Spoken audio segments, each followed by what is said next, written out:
जी अस्सलाम वालेकुम स्टूडेंट्स, कैसे हैं आप? ठीक ठाक हैं? आज हम अपना लेक्चर नंबर 3 जो सा है वो स्टार्ट कर रहे हैं। चैप्टर नंबर 8 में से ये क्वेश्चंस हैं। सबसे पहले जिन्होंने मेरा चैनल सब्सक्राइब नहीं किया वो चैनल मेरा सब्सक्राइब कर लें और बेल के ऊपर जो सा है वो क्लिक कर दें ताकि आपको मेरे तमाम लेक्चर्स की नोटिफिकेशन जो सी है वो आती रहे। चलें अपना जी स्टार्ट करते हैं हम। ठीक है, चैप्टर नंबर 8 में से क्वेश्चंस हैं और ये हमारा लेक्चर नंबर 3 है। जी सबसे पहले जो हमने आज क्वेश्चन डिस्कस कर रहे हैं वो है what is source code and object code, what is difference between them. हमने लास्ट लेक्चर्स में पढ़ा था डिफरेंट लैंग्वेजेस के बारे में, जिसमें हमने कहा था कि हाई लेवल लैंग्वेज है और लो लेवल लैंग्वेज है। High level language close to the human language होती है, तो इसलिए जो भी प्रोग्राम हम हाई लेवल लैंग्वेज के अंदर लिखते हैं वो आपका सोर्स कोड कहलाता है। ये तमाम की तमाम इंस्ट्रक्शंस जो सी हैं वो हाई लेवल लैंग्वेज के अंदर ही लिखी जाती हैं, तो इसीलिए इनको जो सा हम सोर्स कोड कहते हैं। इसको दूसरा नाम सोर्स प्रोग्राम है। सोर्स कोड और सोर्स प्रोग्राम सेम है। कंप्यूटर जो है वो आपके पास अंडरस्टैंड नहीं करता ऐसी स्टेटमेंट्स को जो आप हाई लेवल लैंग्वेजेस के अंदर लिखते हैं। वो इसलिए क्योंकि कंप्यूटर जो अंडरस्टैंड करता है वो लो लेवल लैंग्वेज यानी कि मशीन लैंग्वेज को अंडरस्टैंड करता है, जो कि 01 फॉर्म के अंदर होता है। तो इसलिए कंप्यूटर हाई लेवल लैंग्वेजेस के अंदर लिखे हुए प्रोग्राम को अंडरस्टैंड नहीं कर पाएगा। कंप्यूटर जो है वो इसको एग्जीक्यूट नहीं कर सकता। एग्जीक्यूट का मतलब है उसको चलाना, कंपाइल करना, रन करना। तो इसलिए हमें जो है वो हाई लेवल लैंग्वेज के अंदर लिखे हुए प्रोग्राम को सबसे पहले ऑब्जेक्ट कोड यानी कि उस फॉर्म के अंदर कन्वर्ट करना जो कंप्यूटर अंडरस्टैंड कर सके। कंप्यूटर अंडरस्टैंड कर लेगा तो फिर हम उसको जो है ना वो एग्जीक्यूट कर देंगे। तो ये आपके पास जो है वो सोर्स कोड कहलाता है। दूसरी डेफिनेशन है जी आपके पास इस वक्त ऑब्जेक्ट कोड की। ऑब्जेक्ट कोड क्या है? तमाम की तमाम इंस्ट्रक्शंस या प्रोग्राम जो हम मशीन लैंग्वेज के अंदर लिखते हैं वो आपका ऑब्जेक्ट कोड कहलाता है। डेफिनेटली मशीन कोड जो है वो 01 की फॉर्म के अंदर अंडरस्टैंड करती है इंस्ट्रक्शंस को, तो इसीलिए इसके अंदर प्रोग्राम में जो इंस्ट्रक्शंस लिखी जाएंगी, जो प्रोग्राम लिखा जाएगा वो 01 फॉर्म के होगा, यानी कि बाइनरी फॉर्म के अंदर लिखा हो जाएगा। इसको हम ऑब्जेक्ट प्रोग्राम भी कहते हैं या फिर मशीन कोड भी कहा जाता है। कंप्यूटर ऑब्जेक्ट कोड को जो है ना वो डायरेक्टली अंडरस्टैंड कर लेता है। वो इसलिए क्योंकि ये पहले ही उस लैंग्वेज के अंदर लिखा गया है, उस कोड के अंदर लिखा गया है जो मशीन ऑटोमेटिकली उसको अंडरस्टैंड कर लेती है मशीन की फॉर्म के अंदर। तो इसीलिए हमें इस प्रोग्राम को कन्वर्ट करने की जरूरत नहीं होती। दूसरा क्वेश्चन है जी आज का, वो है describe language processors or translators and their use. Discuss different types of languages processors.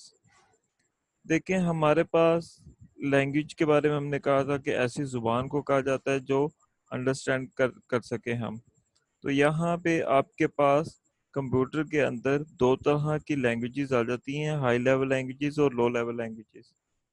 तो जब कोई भी प्रोग्रामर प्रोग्राम लिखता है हाई लेवल लैंग्वेजेस के अंदर, उसको कन्वर्ट किया जाता है मशीन लैंग्वेजेस के अंदर। तो इसलिए हमें जो सा है वो किसी भी लैंग्वेज प्रोसेसर या फिर ट्रांसलेटर की ज़रूरत मौजूद होती है ताकि मशीन प्रोग्राम को जो सा है वो अंडरस्टैंड कर सके।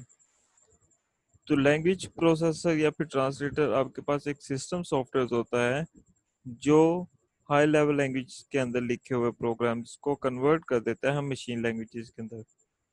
हर कंप्यूटर के अंदर इसका अपना एक ट्रांसलेटर होता है। जो भी लैंग्वेज आप लोग इंस्टॉल करते हो हाई लेवल लैंग्वेज, तो उसके अंदर अपना एक ट्रांसलेटर होगा। हमें ज़्यादा जो सा है वो या फिर एक्स्ट्रा किसी ट्रांसलेटर की जो सी है वो ज़रूरत पेश नहीं आती कि हम उसको जो सा ना वो सेपरेटली इसको इंस्टॉल करें तो फिर आपके पास वो कन्वर्ट करेगा। ऐसा नहीं है, जो भी लैंग्वेज आप इंस्टॉल करते हो उसका कोई ना कोई अपना एक ट्रांसलेटर या फिर लैंग्वेज प्रोसेसर जो है ना वो मौजूद होता है। टाइप्स ऑफ ट्रांसलेटर्स, 3 तरह के आपके पास ट्रांसलेटर्स अवेलेबल हैं। पहले नंबर पे कंपाइलर, दूसरे नंबर पे इंटरप्रेटर, तीसरे नंबर पे आपके पास जो ट्रांसलेटर है वो असेंबलर है। बात करते हैं वन बाय वन हम। सबसे पहले आपके पास क्या है? कंपाइलर। कंपाइलर आपके पास एक ऐसा प्रोग्राम है जो हाई लेवल लैंग्वेज के अंदर लिखी हुई इंस्ट्रक्शंस को कन्वर्ट करता है मशीन लैंग्वेजेस के अंदर। ये आपके पास तमाम के तमाम प्रोग्राम को इकट्ठा लेगा, इसीलिए इसने कहा as a whole. Let's suppose आपके पास एक प्रोग्राम है जिसके अंदर 100 लाइंस लिखी गई हैं या 50 लाइंस लिखी गई हैं, तो वो तमाम की तमाम 100 लाइंस या फिर 50 लाइंस को जो है वो इकट्ठा पिक कर लेगा, इकट्ठा उठाएगा उसको और कन्वर्ट कर देगा उसको मशीन लैंग्वेज के अंदर। आपको पता है, अभी पिछले स्लाइड्स में हम पढ़ के आए हैं कि जो भी प्रोग्राम हाई लेवल लैंग्वेज के अंदर लिखा जाता है वो आपका सोर्स प्रोग्राम कहलाता है। और सोर्स प्रोग्राम को जरूरी होता है कि वो मशीन कोड के अंदर तब्दील किया जाए। वो इसलिए क्योंकि मशीन कोड जो है वो आपके पास ऑब्जेक्ट प्रोग्राम को या ऑब्जेक्ट कोड को जो है वो अंडरस्टैंड करती है। अब यहाँ पे आपके पास जब कंपाइलर कन्वर्ट कर रहा होगा किसी भी हाई लेवल लैंग्वेज को लो लेवल लैंग्वेज के अंदर एज अ होल, तो वो हर स्टेटमेंट्स को जो है वो चेक करेगा। इसमें क्या चेक कर रहा है, वो क्या देख रहा है? वो ये देख रहा है कि क्या प्रोग्राम के अंदर कोई एरर्स मौजूद तो नहीं है। एरर्स का मतलब है कि कोई मिस्टेक तो नहीं है। जो हमें सिंटैक्स बताया गया है, क्या हमने उस सिंटैक्स की के अकॉर्डिंग अपना प्रोग्राम लिखा है? तो वो उन एरर्स को जो है वो चेक करता है। जब तक आपके पास किसी भी प्रोग्राम के अंदर कोई भी एरर मौजूद होगा तब तक आपका प्रोग्राम जो है वो कंपाइल्ड नहीं होगा, आपका प्रोग्राम जो है वो रन नहीं होगा, चलेगा नहीं, एग्जीक्यूट नहीं करेगा। तो इसीलिए कंपाइलर जो है वो सबसे पहले इसको जो है ना वो चेक करता है कि क्या आपके पास एरर मौजूद हैं या नहीं। अगर एरर्स मौजूद होंगे तो वो प्रोग्रामर को बताएगा कि इस लाइन के ऊपर ये वाला एरर है, आप उसको ठीक करें। जैसे ही वो प्रोग्राम के अंदर मौजूद एरर्स को रिमूव करता है तो आपका प्रोग्राम जो है वो कंपाइल्ड हो जाता है। नेक्स्ट है जी आपके पास इंटरप्रेटर। इंटरप्रेटर बेसिकली आपके पास क्या है? ये भी एक प्रोग्राम होता है जो कन्वर्ट करता है हाई लेवल लैंग्वेजेस के अंदर लिखे हुए प्रोग्राम को मशीन कोड के अंदर। लेकिन यहाँ पे थोड़ा सा डिफरेंस है। कंपाइलर एज अ होल आपके पास कन्वर्ट करता है, लेकिन इंटरप्रेटर आपके पास स्टेटमेंट बाय स्टेटमेंट जो सा है वो कन्वर्ट करता है। यानी कि ये आपके पास पहली एक स्टेटमेंट को चेक करेगा, उसको ट्रांसलेट करेगा, फिर दूसरी स्टेटमेंट चेक को चेक करेगा और उसको ट्रांसलेट कर देगा। अगर यहाँ पे आपके पास किसी एक स्टेटमेंट के अंदर कोई भी एरर आता है तो इंटरप्रेटर अपनी वर्किंग जो सी है वो रोक देता है और मैसेज डिस्प्ले करता है कि इस स्टेटमेंट के अंदर जो है वो आपके पास एरर मौजूद है। अब उस एरर को जो सा है वो प्रोग्रामर रिमूव करता है। रिमूव करने जैसे ही वो प्रोग्रामर रिमूव करता है वो ऑटोमेटिकली जो सा वो कन्वर्ट हो जाता है कोड। इंटरप्रेटर में आपके पास एक एडवांटेज आता है बनिस्बत कंपाइलर के, वो ये आता है कि इसके अंदर जो कोई भी एरर जो है वो आपके पास इमीडिएटली तौर पे जो है वो फाउंड हो जाता है। कंपाइलर के अंदर जो है वो पूरा प्रोग्राम चेक होता है, फिर उसके बाद एरर्स डिफाइन किए जाते हैं। लेकिन यहाँ पे इंटरप्रेटर के आपके पास जो है वो फौरी तौर पे आपके पास एरर आ जाता है। प्रोग्रामर उसको जो है वो करेक्ट करेगा ड्यूरिंग द प्रोग्राम डेवलपमेंट, यानी कि जब प्रोग्रामर प्रोग्राम बना रहा होगा उसी वक्त इसको जो है वो रिमूव करेगा। अब आपके पास कंपाइलर और इंटरप्रेटर, ये हाई लेवल लैंग्वेजेस के अंदर जो हैं वो ट्रांसलेटर्स हैं।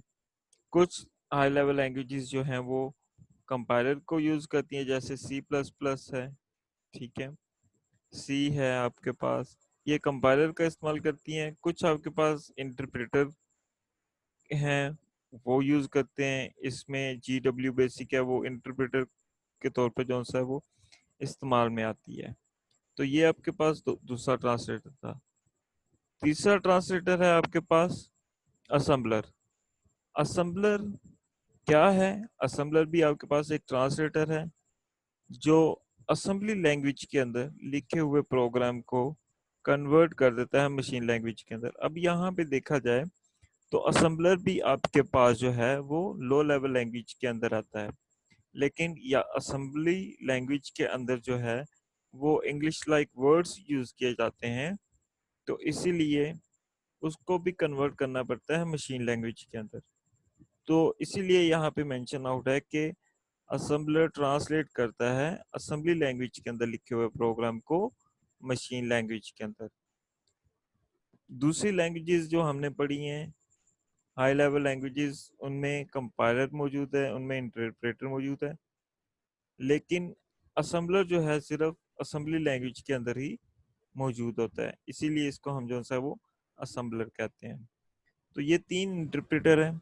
अगर आप लोगों ने इसको डिफ्रेंशिएट करवाना है तो जो भी आपके पास मौजूद होगा, चाहे वो डिफ्रेंशिएट करवा रहा है आपके कंपाइलर के अंदर या फिर इंटरप्रेटर के अंदर, तो आप लोग जो मैंने स्टेप्स यहाँ पे मेंशन आउट किए हैं आप वही स्टेप जो है वो उसके अंदर लिख सकते हैं।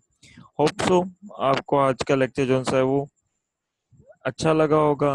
अगर कोई प्रॉब्लम है आती है आपको तो आप मुझे फीडबैक दे सकते हैं, वहां पे मैं आपको रिप्लाई करके एक्सप्लेन कर सकता हूँ। Remember to subscribe my channel. Thank you so much.